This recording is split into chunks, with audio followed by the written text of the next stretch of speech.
Hello there, everybody. Saban92 AK Nightmare, and I have no idea how to describe what the hell happened last week. I know the events that happened, but um, we had a bit of an issue with the Kirishima episode, and a couple, just for some reason it got stuck a few times. I don't understand how the hell that happened. I didn't really change any of my recording settings. In fact, they all pretty much stayed the same as they usually are. So, I really don't know how to describe why that happened. There was not necessarily anything I could do to try to fix that, and if there was, I would have to literally download the entire episode that I watched, and then edit that all together, and that just sounded like a goddamn headache.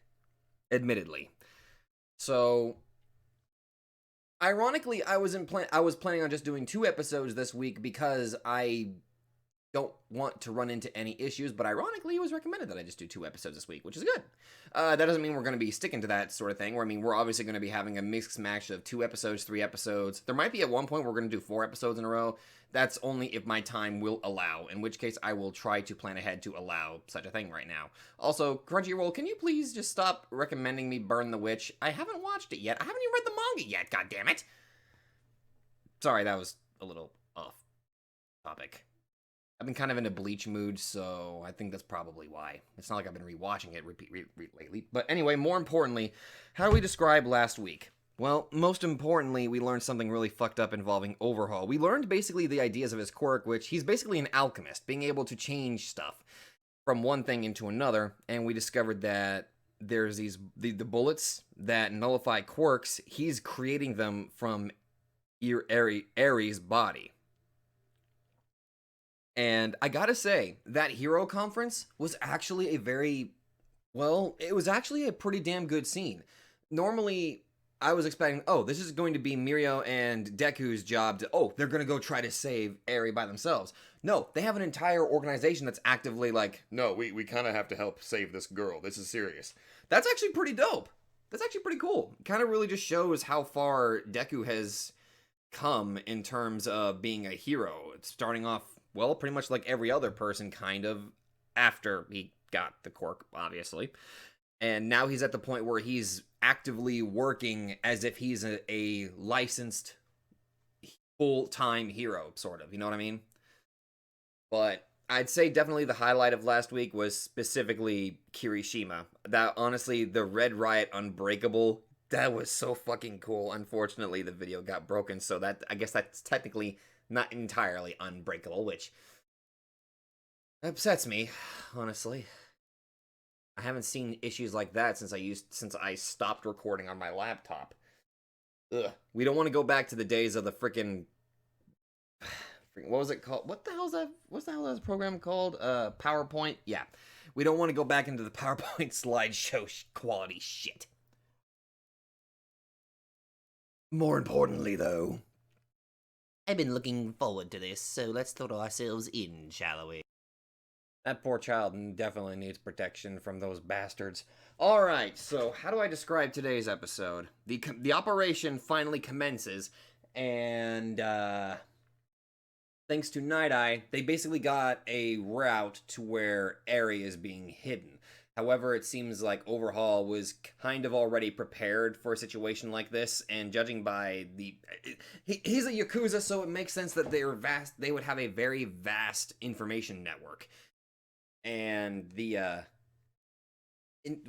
piece of dialogue that he said that made it seem like he has somebody on the inside of the media, oh boy, if that's the case, he can make all the heroes and the police look really, really bad to the public eye. Which, that kind of makes sense. Especially for an organized crime syndicate, being able to manipulate information in such a way to make it look like they're the ones that are the victims, that's pretty indicative of, high up their organized crime families and just organizations like that. Not bad. Not bad at all. So the real question is how the hell this next episode is going to play out with a large group of heroes and police officers versus a bunch of interestingly sort of designed villains. Granted, they all have the same theme about the Plague Doctor mask, which really has me curious about what kind of quirks that they all have. We got a glimpse of one of them who seemed to make leaves, or he makes needles out of plant life. I'm assuming that must be how it works, which that's not that bad. That's pretty cool, actually. I can kind of see some use for that. Or I wonder if it's just being able to turn that stuff into needles, or if there's other practical uses for plant life manipulation. I don't know. However, a highlight for this episode, though, was that the Dragoon hero's design. The transformation, that looks so goddamn cool. I don't know. I guess I'm just too much of a big fan of monster-like designs. That's so fucking cool. She looks awesome. Anyway, it looks like in the next episode we're gonna get the operation thoroughly underway, which, oh boy, I'm looking forward to seeing how that turns out. So I'm going to go ahead and hop on over, and I will see all of you guys in that episode. Alrighty, hello there, everybody. Now we are on episode 71 of My Hero Academia. I'm utterly shocked that we've already watched about 70-some episodes of this show, but I have to say, it's actually quite good. So, how do I describe last episode? They stormed Overhaul's base to save Eri, and, not only is the police involved, it's, shaping up to be more difficult than they would have obviously expected. It seems like Overhaul seemingly already, because I'm assuming because of his information network, they kind of already had an idea that they were getting ready to be, stormed, so it seems like they've got a bunch of people already being set up to protect the place, while I'm guessing he's taking Eri and escaping, which worries me. I'm a little bit, I guess, I don't know. I have a feeling that he might, if he realizes that Eri is who they are after, he might actually try to use her as a hostage. Granted, he needs her to make those bullets, so hopefully they could be able to call his bluff, unless he's found some way to recreate those bullets much more effectively without Eri. But that also raises the question that if he's already discovered that, why would he need Eri alive in the first place? So I imagine in that case, he would just try to use her as a bluff. If, they attempt to go that direction. But we'll have to wait and see on that. So, what am I hoping to see in this? Well, I mean, the hopeful answer is that they save Eri. That's the hopeful answer. Is it the likely answer? Probably not.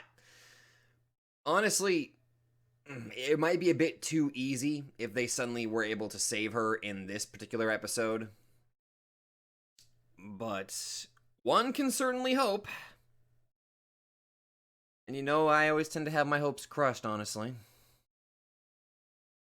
Oh, and biggest highlight? That Dragoon transformation? Fantastic. Just utterly fantastic. Gotta say, I fucking love it. That's not what I expected, but my god, so good. So good.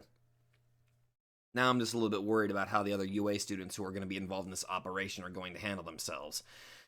I'm considerably worried about them because, good lord, they're kids. But then so is Eri. She needs help. So let's just throw ourselves in and hopefully something good happens, I hope. Okay. This is literally this was the Sun Eater episode. So we actually got to see Tamaki being able to hold his own against three enemies that had surprisingly well done teamwork and interesting quirks. One is able to literally eat and digest anything rather rapidly. One is able to take away stuff that you're wearing so he can strip you telekinetically. That's what he can do. He fucking strip you. That is I don't even know how to And the other one is just able to crystallize parts of his body. Now, one strong point besides Sun Eater himself, a strong point with this episode was showing another reason why I like this show, because it even gives you reason to kind of sympathize or understand some of the villains in the show. Those three, one was considered useless, I believe that's what that was put out here. One was betrayed by his lover, and the other was used as a I'm going to say get rich quick scheme, but then as soon as they found out that the crystals were fake, he was thrown away. And then Overhaul just comes around like saying, hey, you guys aren't trash. Join me. It's like they are villains, but they have a reason why they're doing what they do and why they act so well together. Just because they were given some sort of purpose by arguably a terrible person.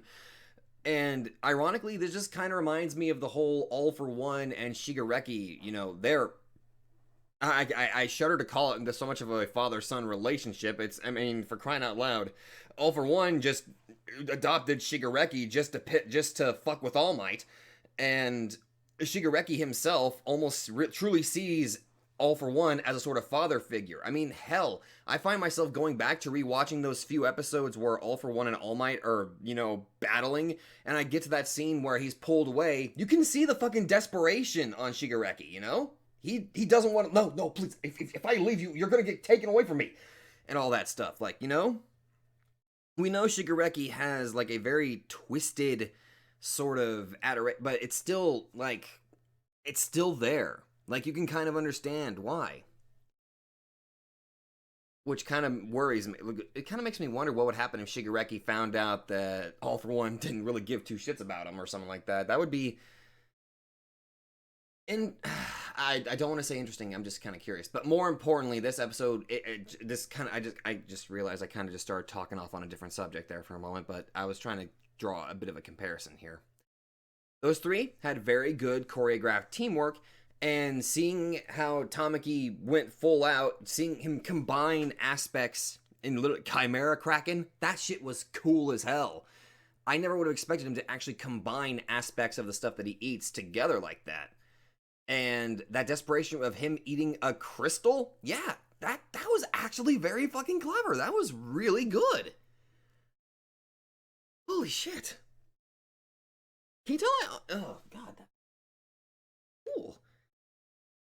But yeah, that was a very good episode for Tamaki. It was really good being able to see him at a younger state whenever he met Mirio and why he looks up to him so much. And even getting the namesake Sun Eater. Yeah, that's... pretty good. And that finishing line where you can't eat your friends, that was a very well done line there. I really, really liked that. That was, damn, that's one of the cool things about some of the quirks here. Like, Tamaki has a very, like, versatile quirk that has limitless potential. It's such a powerful ability. I mean, sure, it might sound weird, like, oh, anything you eat, you can turn your body into. Like, sure, that might sound a little odd, or some people might even think that's actually useless, but the way Tamaki uses it is so, well, creative that it's a legitimately powerful and almost pseudo-dangerous quirk. Okay, I think I'm done gushing about that. Alright, anyway, that was My Hero Academia, so we still got... I have no idea how many. But anyway, thank you all so much for watching, and I will definitely see all of you all in the next episode or next week, depending on what you guys like to watch the most. So,